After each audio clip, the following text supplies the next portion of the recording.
घरदार ओखटे त्यजू म्हणशी तरी शरीराय वडे जाड. माय बाप ओखटी त्यजू म्हणशी तरी अहंकारा विद्येचे कोड. बंधू सखे त्यजू म्हणसी तरी काम क्रोध मद मत्सर अवघड.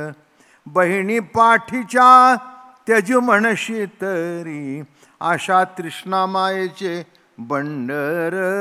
या त्यजिले ते काय कासया म्हणजे सांगपा मजपाशी ऐसे.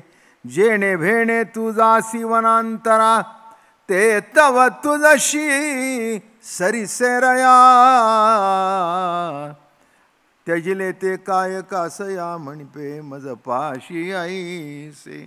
स्त्री ओखटी त्यजू म्हणशी तरी कल्पने एवढी भोगती. पुत्र अपत्य त्यजू म्हणशी तरी इंद्रियासी नाही निवृत्ती. सकळ गणगोत त्यजू म्हणशी तरी हे अष्टधा प्रकृती. अवघेचे त्यजू पाये म्हणशी तरी मना नाही शांतिरया.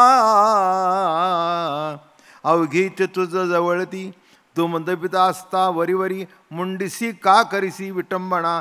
सहज संतोष असोनी जैसा तैसा परितो सद्गुरु पाविजे खुणा. आपुले आश्रमी स्वधर्मी असता सर्वत्र एकुची जाणा. बापर खुमादूर विठ्ठलू इतकेचे साठी नैल वैकुंठ भोवनारे. पुंडलिका वरदे हरिविठ्ठल. श्री ज्ञानदेव तुकाराम ज्ञानेश्वर महाराज तुकाराम महाराज. माऊली महावैष्णव संत श्रेष्ठ ज्ञानेश्वर भगवान. आणि रोज मी सांगतोय की ज्ञानोबारायांच्या अभंगाची गोडी ही एक अलौकिक आहे. त्यांची भाषा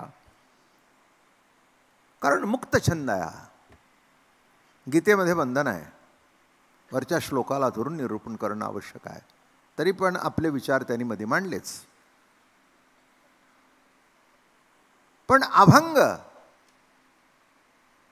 हे स्वतःचे विचार, स्वतःची अवस्था, भक्तीबद्दल काय वाटलं, मनातली वृत्ती कशी आहे, काम काय आहे, क्रोध काय, लोभ काय, दंभ काय, मत्सर काय, हे वाईट आहेत मान्य आहे. पण त्यागता येतात का, सोडता येतात का, वगैरे वगैरे व्यक्तिगत विचारातून जी काही निर्मिती झाली एक अलौकिक, त्याचं दर्शन म्हणजे माऊलींचे अभंग.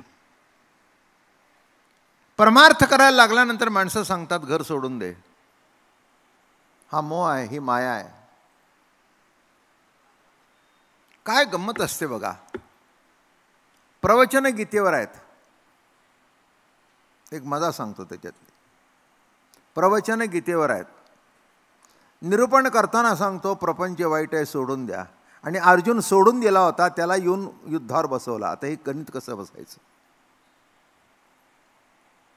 अर्जुना देवोनी समाधी स्वयेची घातला महायुद्धी.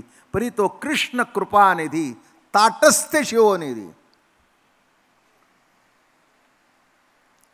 या अर्थ असा आहे, कर्माचा त्याग नाही, कर्तेपणाचा त्याग आहे. अर्जुन कर्म टाकायला निघाला होता. देवाने सांगितलं असं टाकता येत नाही, हा क्षात्र स्वभाव तुझं झुंजवेल की. कुठून पळून जातोस, तुला वाटतं मी पळून जाईन, शक्य नाही, अशक्य प्राय गोष्ट आहे. अरे तू पळून गेलास पण ते तुझ्या मागे येतील, त्याला काय करशील. ते बाणाने घेशील तेव्हा काय करशील. कर्तेपणा टाकून दे बरं का. म्हणून हे जरी कर्म टाकला असताना कर्मात आणला, हे म्हणतात कर्म टाकान संन्यास घ्या. कळलं का तुम्हाला, गोंधळ इथे आहे. आणि संन्यास घेणं एवढाच जर गीतेचा उपदेश असता तर धनुष्यबाण खाली टाकला होता, फक्त देवानी कपनी मागून अर्जुनाच्या गळ्यात घातली असती म्हणजे काम झालं असतं. हा एक मुद्दा. दुसरा मुद्दा असा, वारकरी संप्रदायाची सुरुवातच विठ्ठलपंतांनी संन्यास टाकला आणि पुन्हा संसाराचा स्वीकार केला. याच्यातच वारकरी संप्रदायाचा पाया रचला गेला. मुद्दे नीट लक्षात घ्या, नाही का. उगीच गप्पा मारून जमत नसतं.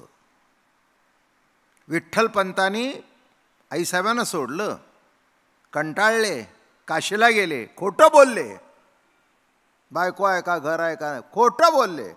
पण शेवटी श्रीहरीची लीला अशी आहे, पुन्हा संसारात आणलं. आणि किंबहुना काशीला संन्याशीच राहिले असते तर आज मी प्रवचन केलं नसून तुम्ही इथे आला नसता.